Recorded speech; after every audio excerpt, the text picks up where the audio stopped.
Livro do profeta Daniel, capítulo de número 1, e o verso de número 1, diz assim: no ano terceiro do reinado de Jeoaquim, rei de Judá, veio Nabucodonosor, rei da Babilônia, a Jerusalém e a sitiou.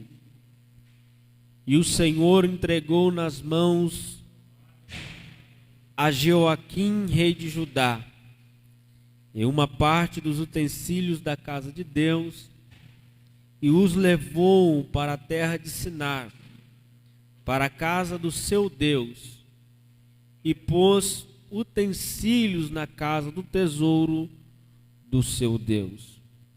E disse o rei a Aspenaz, chefe dos eunucos, trouxe alguns dos filhos de Israel, da linhagem real e dos príncipes, jovens a quem não houvesse defeito algum, de boa aparência, instruídos em toda a sabedoria, doutos em ciência, entendidos no conhecimento, e que tivessem habilidade para assistirem no palácio do rei, e lhes ensinassem as letras e as línguas, e a língua, dos caldeus. Amém? Tome o seu assento, deixe a Bíblia sobre o seu colo, sobre a sua mão, curve a sua cabeça. Senhor Deus e Pai, ouviremos uma vez mais a sua palavra. Fala conosco, Senhor. Nos orienta esta noite, para que isso que aconteceu aqui, meu Pai, de maneira alguma venha a acontecer conosco como igreja, Senhor. Eu venho aqui orar ao Senhor e pedir a direção do Teu Espírito. O Senhor tem liberdade para agir, o Senhor tem liberdade para fazer, o Senhor tem liberdade para confirmar, meu Pai, esta palavra ao coração de toda a sua casa e igreja. Toma-nos em suas mãos, meu Pai, em nome de Jesus. Glória a Deus. Irmãos, quando abrimos a nossa Bíblia, no livro do profeta Daniel, a maioria de nós vai se lembrar do jovem que resolveu não se contaminar com a comida do rei.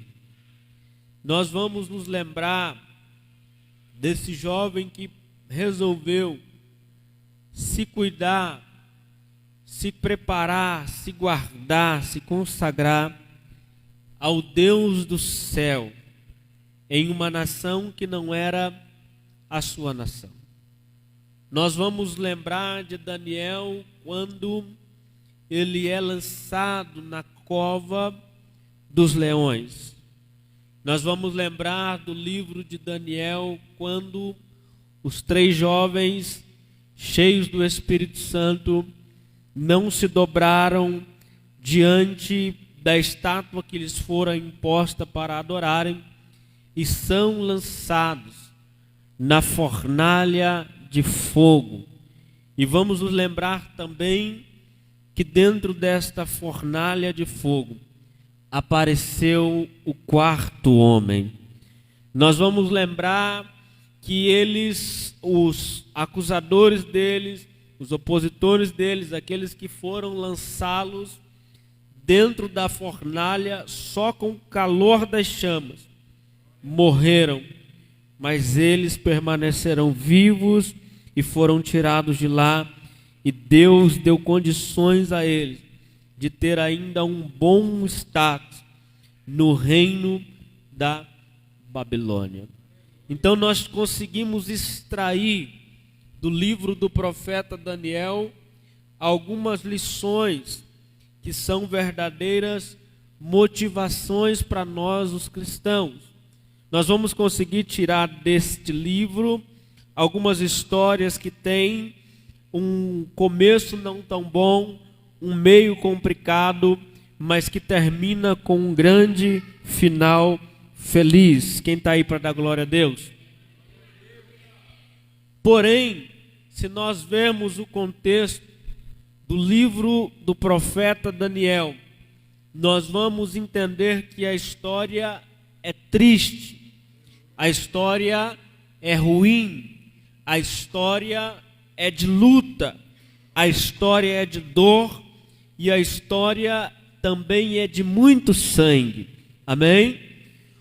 O jovem Daniel, ele é levado cativo e ele é levado ainda passando da sua adolescência para a sua juventude, e ele é escravizado juntamente com mais alguns meninos junto com ele.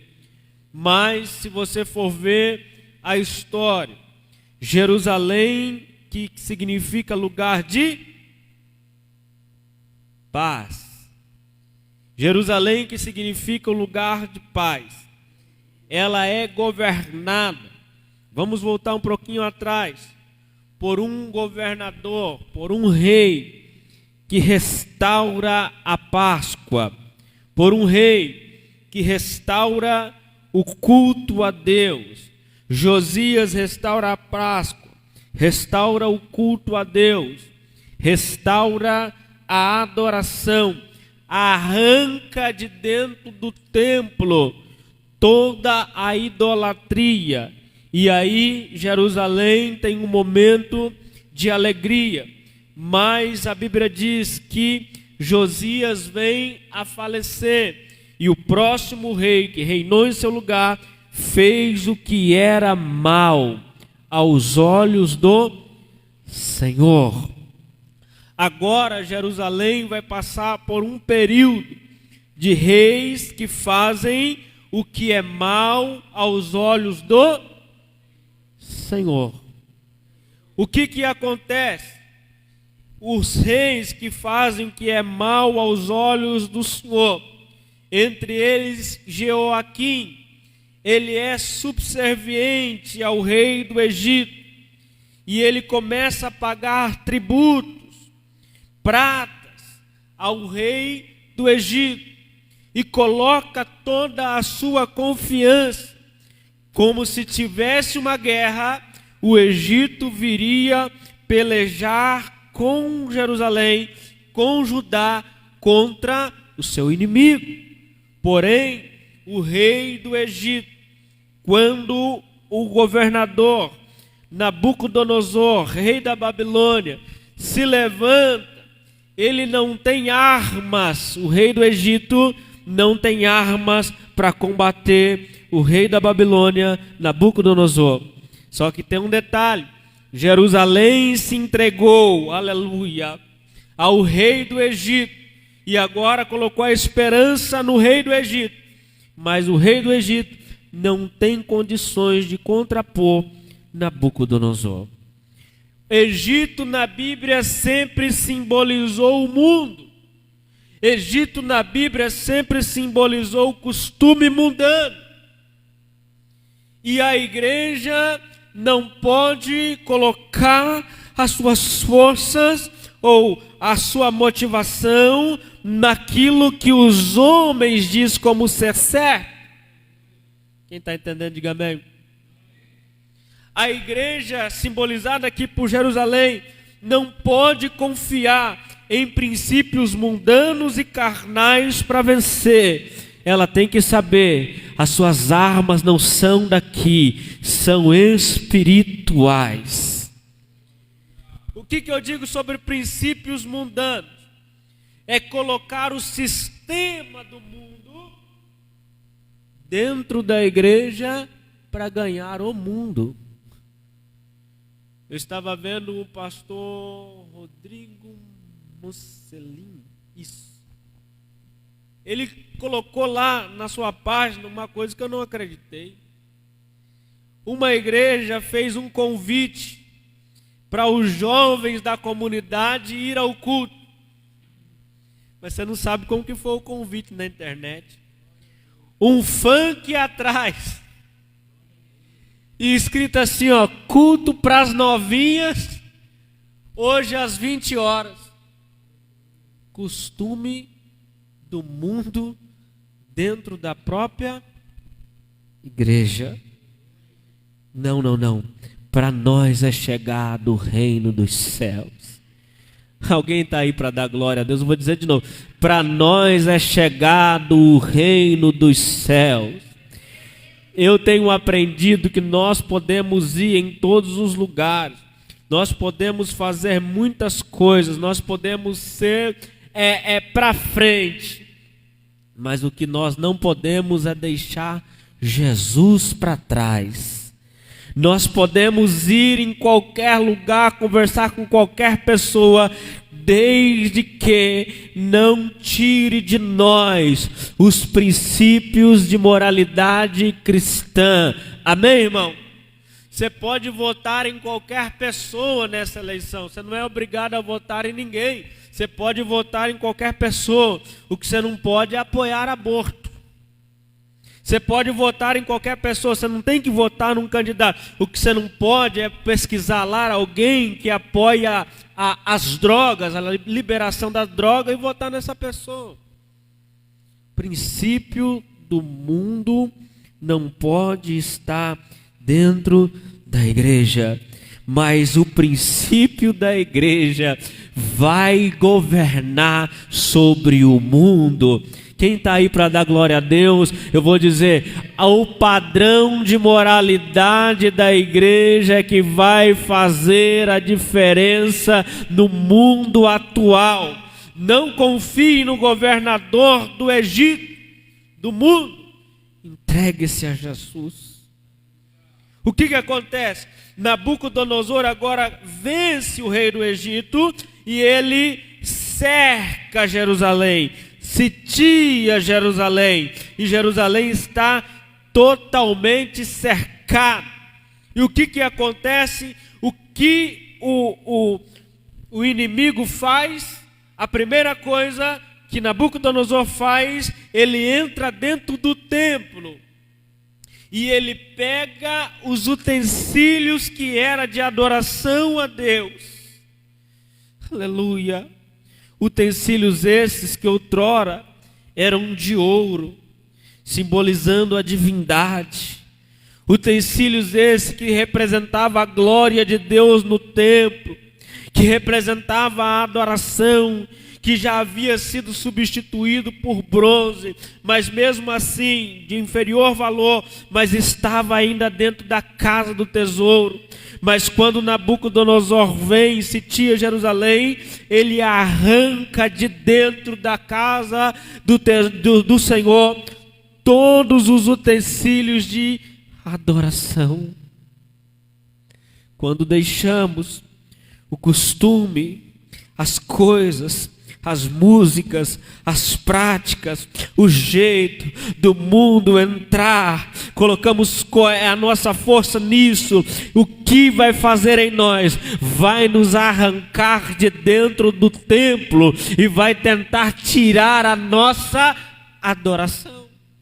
Esses utensílios saindo da casa do tesouro simbolizava a adoração cessou, o clamor cessou, aquilo que era para a glória de Deus agora glorifica a Baal, aquilo que era para a glória de Deus agora serve para troféu a Nabucodonosor na casa do seu tesouro.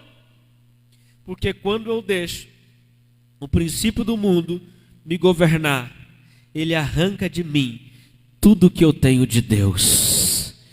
Quando eu deixo de orar, eu sinto menos vontade de orar.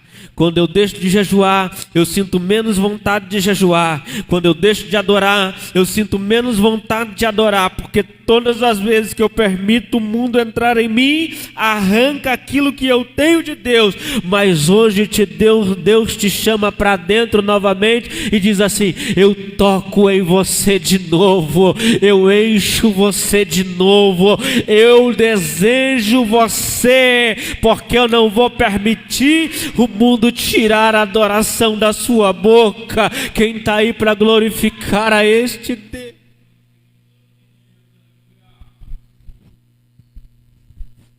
Aleluia! Nabucodonosor, ele sitia a cidade, está cercada a cidade, mas ele não consegue dominar a cidade sem antes tirar da cidade a adoração. Você pode estar cercado nas áreas da sua vida, irmão. Perceba, a sua vida financeira pode estar cercada, a sua vida emocional pode estar cercada, a sua vida sentimental pode estar cercada, mas nada vai te abalar se esse cerco não tirar a sua adoração.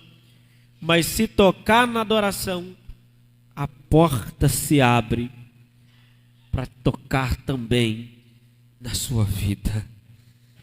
Ele arranca do templo os utensílios de adoração. E o que acontece? Agora ele domina a cidade. Deus dá uma visão a outro profeta, diga assim, qual? Ezequiel. E fala para Ezequiel assim, Ezequiel, você vai dormir 392 dias do seu lado esquerdo, simbolizando o pecado de Israel. E você vai dormir, Ezequiel, 40 dias do seu lado direito, simbolizando o pecado de Judá, um dia por ano. Ezequiel cumpre. Agora Deus fala para ele assim, você vai pegar tudo o que tem lá em Israel, que eles comem, a colheita de Israel, o trigo, a cevada, o que eles preparam de alimento. Você vai pegar, Ezequiel, e vai preparar, mas você vai comer misturado com fezes humanas. Detalhe, você precisa ver essas fezes. Então Ezequiel tem que preparar o alimento da cevada, do trigo com fezes. Ele não aguenta, ele diz, Senhor, mas eu tenho preservado a minha vida diante de ti, o Senhor vai fazer isso comigo mesmo? Deus fala assim, tá bom, Ezequiel, já que não é fezes humanas, pega o esterco da vaca e mistura junto com o seu alimento e come, simbolizando que a minha nação tem se alimentado de coisas ruins, tem se alimentado daquilo que não deveria, tem se alimentado de coisas que não me agradam, Ezequiel. Sabe o que eu vim dizer a esta igreja?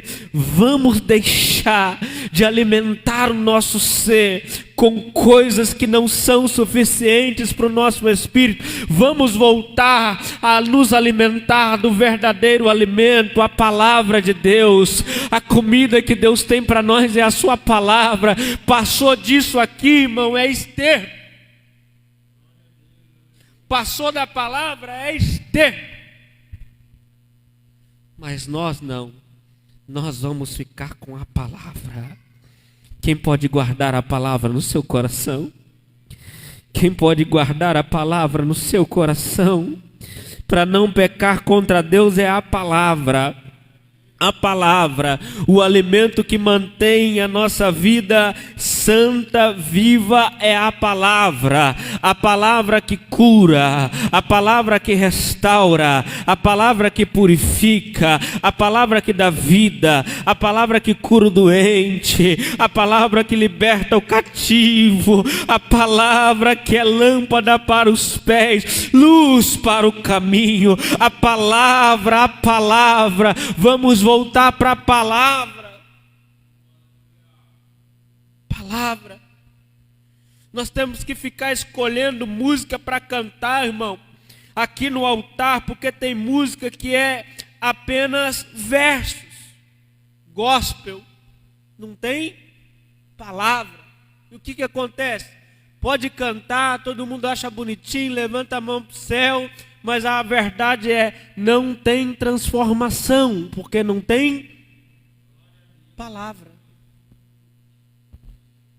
Nós estamos vivendo dias que o culto tem 1h30, 1h45, são 1h15 para anúncio, para louvor, para oportunidade, para não sei o quê, mas não tem palavra. E o que segura cristão na igreja não é cargo. O que segura cristão na igreja é palavra. O que segura cristão na igreja não é alguém oferecer um status maior para ele ou para ela. Não. É a palavra que transforma de dentro para fora. Aleluia, a palavra. O que Deus estava falando para Ezequiel? O meu povo deixou a minha palavra. Sabe o que Deus vai falar para Ezequiel? Agora você vai pegar o seu cabelo, vai cortar em 3 partes. A primeira você vai cortar a espada. A segunda parte você vai queimar. E a terceira parte você vai espalhar ao vento. Ezequiel pergunta: por que, Senhor? Porque uma parte de Jerusalém será morta ao fio da espada. A outra parte de Jerusalém será queimada. Isso aconteceu. Queimaram o templo, queimaram as portas, a entrada da cidade. Uma terça parte queimada. E a outra terça parte, você vai dissipar ao vento. Porque eu vou tirar o povo de Israel e vou espalhar eles entre as cidades. Por que eu estou dizendo isso? Por que eu estou falando isso? Porque nós precisamos tomar um cuidado de guardar em nós a palavra de Deus. E um detalhe: o pecado era dos pais, o pecado era dos descendentes, o pecado era de outras gerações. Mas Daniel, Ezequiel, Sadraque, Mesaque, Abednego, Jeremias, que é contemporâneo, eles estão sofrendo a consequência. Porque os pais precisam entender que tudo que os pais fazem reflete na vida dos filhos. Se o pai está na igreja, ou a mãe está na igreja, adorando a Deus, buscando a Deus, glorificando a Deus, exaltando a Deus, os filhos vão crescer na igreja, adorando a Deus, glorificando a Deus, exaltando a Deus. Quem está aí para dar glória a Deus? Mesmo nessa situação, em que as pessoas estão se alimentando mal espiritualmente, agora surge aqui o texto. Daniel, ele vai ser um jovem formoso. A hora que eu vi isso, eu falei assim: eu pareço com ele. O irmão até coçou a cabeça ali. Era eu. Olha só, olha a descrição dele.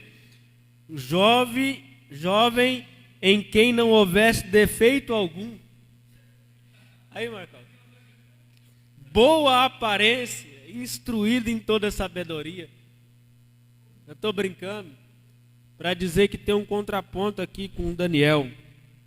Enquanto Deus mostrou para Ezequiel que existia um povo que estava se alimentando mal e por isso estava definhando espiritualmente, tinha reservado no meio deles um jovem de boa aparência que estava se alimentando bem, que estava sendo instruído, aleluia, que estava guardando a essência do céu dentro dele, ainda que em volta dele tinha uma geração corrompida, atrás dele tinha um passado corrompido. Ele falou assim: eu serei diferente na minha geração, eu serei diferente no meu tempo, mesmo sendo escravo por causa do pecado dos outros, eu vou procurar estar perto de Deus, glorificar a Deus,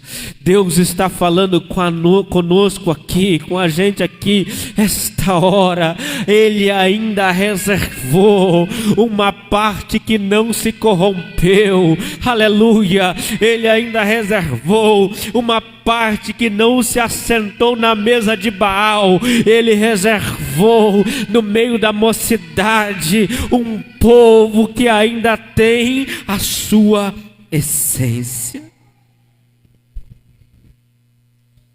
Daniel guarda a essência de Deus dentro dele. Se coloca em pé. Se coloca em pé. Dá para ser diferente. Ah, mas os meus amigos quer terminar onde eles terminaram? Faça igual. Ah, mas olha o que aconteceu na minha casa com os meus parentes. Está vendo onde está levando? Quer ter o mesmo destino ruim? Faça igual. Ah, mas por que não sei o que? Não tem quem vá comigo, não tem quem faça comigo. Irmão, Daniel está longe da sua cidade. Mais de 1000 quilômetros de distância do lugar da adoração no templo. Mesmo assim, ele resolve ser diferente. Ele resolve guardar a essência de Deus. Ainda que todo mundo se desvie, ainda que todo mundo volte para trás, ainda que todo mundo abandone Deus, seja você o Daniel que Deus escolheu, seja você aquele que Deus guardou para fazer contraponto ao mundo. Mantenha a sua essência, mantenha o seu chamado mesmo em dias difíceis. Mantenha-se firme, porque a recompensa virá. A recompensa virá. Soberano Deus, eterno e maravilhoso Pai, eu me entrego uma vez mais em Ti, a Ti, em Tuas mãos.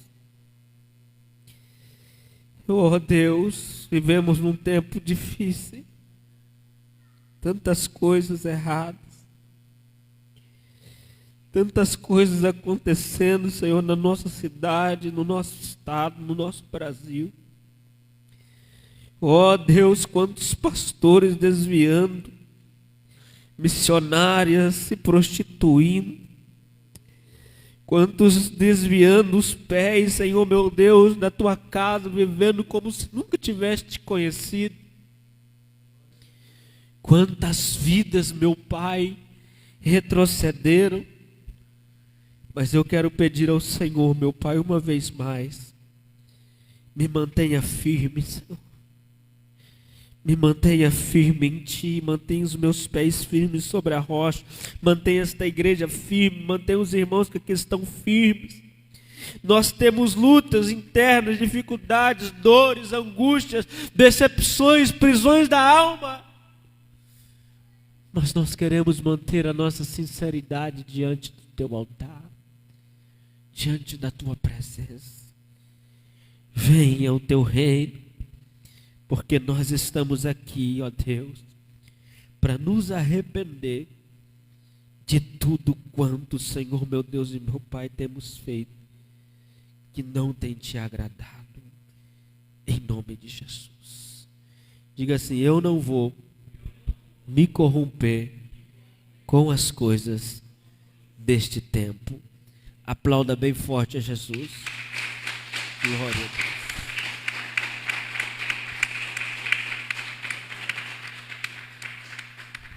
Que Deus possa abençoar a vida de todos os irmãos. Que Deus seja glorificado em Ti. Nós estamos caminhando